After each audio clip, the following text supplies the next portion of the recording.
Oh.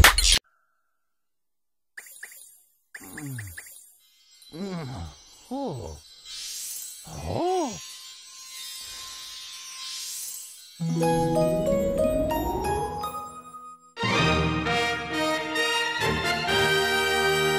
Hey everyone, it's Matt from IGN, and this is the video review of Super Mario Galaxy. This new 3D platformer arrives from Nintendo's Tokyo studio, which developed DK Jungle Beat on GameCube.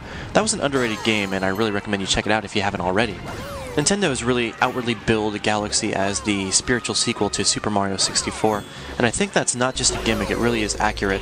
This game really harkens back to that N64 classic, but it also has a very new feeling about it. I've said this before and I'll say it again, it is the best marriage of old and new. You have traditional analog control of Mario, but at the same time you have all these new Wii Remote controls, in addition to some really fancy graphics on Nintendo's new system. Mario games have never been known for their storylines, and this one's no different. Once again, Bowser's back, and this time yet again he wants Peach. So, he invades the Mushroom Kingdom at night during a festival, and armed with a fleet of spaceships, literally rips the castle from its foundation and whisks the princess off into outer space, at which point Mario gives chase. Not exactly the most original tale, I know, but the production values are exceptional. In fact, if you go back and compare this to Mario Sunshine, whose opening cinema featured a rendered idle animation of Mario of all things, you're going to see just a dramatic difference, a huge improvement in the way this game is presented.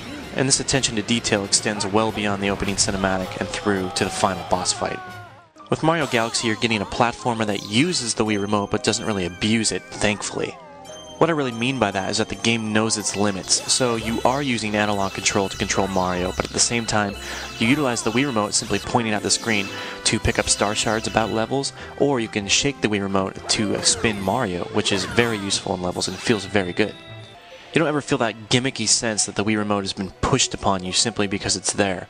But at the same time, there are levels in which you will use the Wii Remote in unique gestury ways. For instance, there is a level where you have to ride atop a glass ball, and you hold the Wii Remote like a flight stick to control Mario. There's also a stage in which you have to ride atop a manta ray, and you control the animal by tilting the Wii Remote left and right, as though you were turning a lock and key, and that too feels very good. As in every Mario game, control is spectacular, it's very tight, it's very responsive, and simply running around the levels is so much fun because you can long jump and you can string together triple jumps.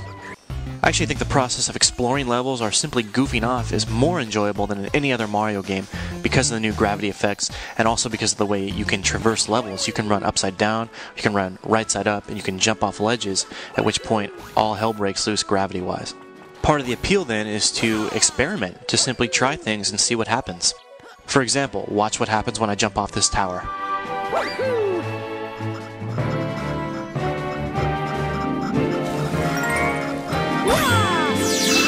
I had two fears going into Galaxy.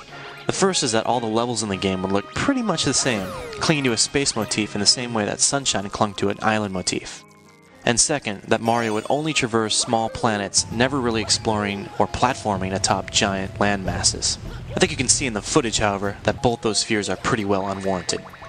The game not only features more than 40 galaxies to explore, all of them very different in design, but it does have those big levels, just as it has the small asteroids and space debris to navigate.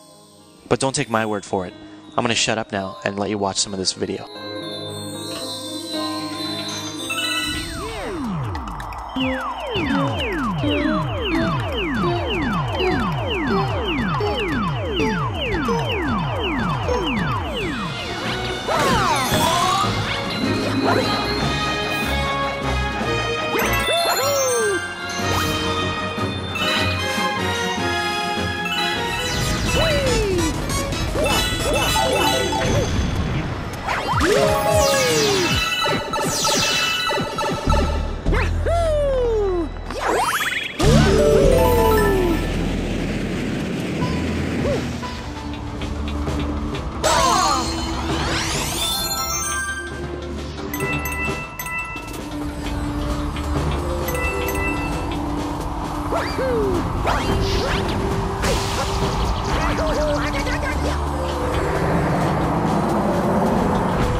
the controls in the game just as I love the diversity in levels, but is there anything in Galaxy that's not quite perfect?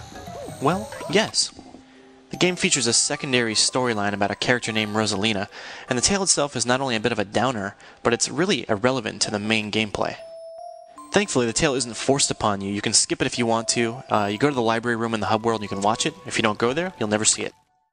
The game features an automatic camera system which works very, very well most of the time, but every so often you'll hit a camera angle that's not quite ideal and will obstruct the platforming ahead of you. And then there's the issue of difficulty. You can collect 120 stars in the game, but you can technically complete everything with only 60. And the quest to the first 60 stars I think is a bit easy, especially some of the boss fights, which aren't nearly as formidable as they appear. On the other hand, completing the game with 120 stars is a very different beast than completing the game with 60 stars, and the quest to that final goal is much more difficult, not to mention highly entertaining. Nintendo's Tokyo studio has, with Galaxy, created a title that really pushes Wii and really feels like it was made for Nintendo's new system, and I have to give them credit for that. Not only is the art spectacular, but these are the best graphics on Wii, period. The characters look great up close, they animate fluidly, you have advanced lighting effects, advanced particle effects, you have specularity, you have refraction, you have reflection, you have transparencies, all of this running at a smooth frame rate throughout, and not only that, but everything runs in 480p progressive scan and 16:9 widescreen modes. On top of that, Galaxy's music, much of which is orchestrated, sounds amazing. The game even uses some of Wii's extras. For example, you can pick up a second Wii remote, hand it to a friend, and he can help you out through the adventure. And also, you can take snapshots of your star achievement list and send them to buddies over the Wii Connect 24. Super Mario Galaxy is not only one of the best platformers I've ever played, it is the best game on Wii and the #1 reason to pick up Nintendo's system right now. I've given the game a 9.7 and an Editor's Choice Award. Don't hesitate, go get it.